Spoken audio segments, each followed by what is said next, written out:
propager la science le savoir et le bon comportement boobu lii xëy na la ñu xamoon ci moom ne moom moo nekk ci moom donc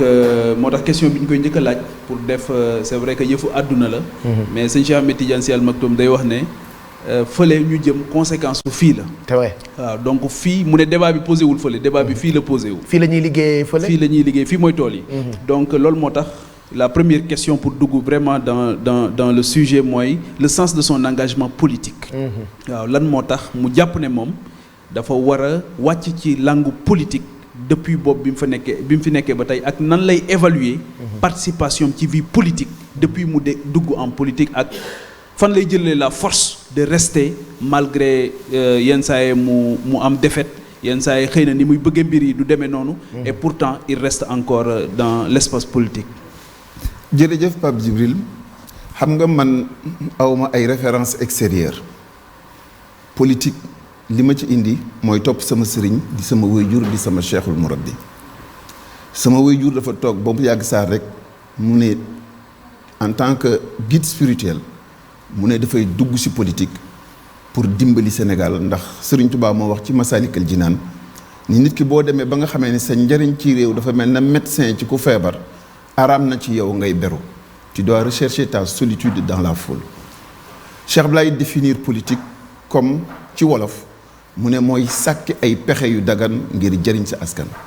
ab taalibe nag lu sëriñam dugg daf cay tàbbi bu ci jotee ndigal du ko bàyyi ba mukk ndax loolu moo tax it ma des nekk acteur politique waaye defewuma politique comme ni nga xamee ni noonu lañ ko jëlee de manière conventionnelle dama jàpp ni sëñ laay daf ñu daan di wax ni àddina gii këru ku dul am kër ëllëg la et je pense que ni la dimension religieuse te foofu la ñu naxee sénégalais yi fi ñu leen gëmloo ni politique demul alaaxira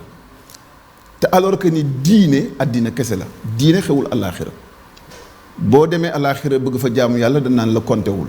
boo fa tuubee ñu ne amul sens donc léppi àddina diine kese la et léppi politique diine kese la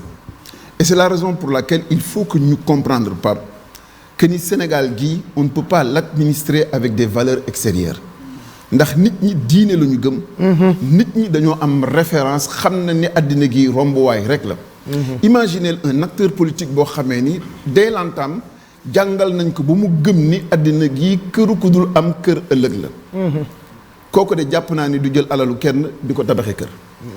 jàpp naa ni it du jël alal ju waroon dem ci santé wala hôpital mu détourné ko di ko def ci ay kaaw wala di ko denc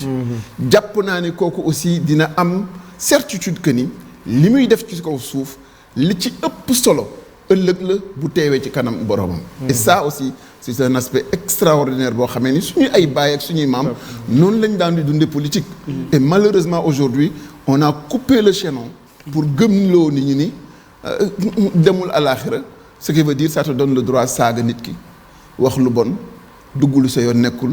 dóor dippi génn ci lii bu teyee nga weex bu subaa nga ñuul et ça c'est vraiment autre chose que ce que la société sénégalaise mérite. D'accord honorable Pape ñu gis ne que ne tey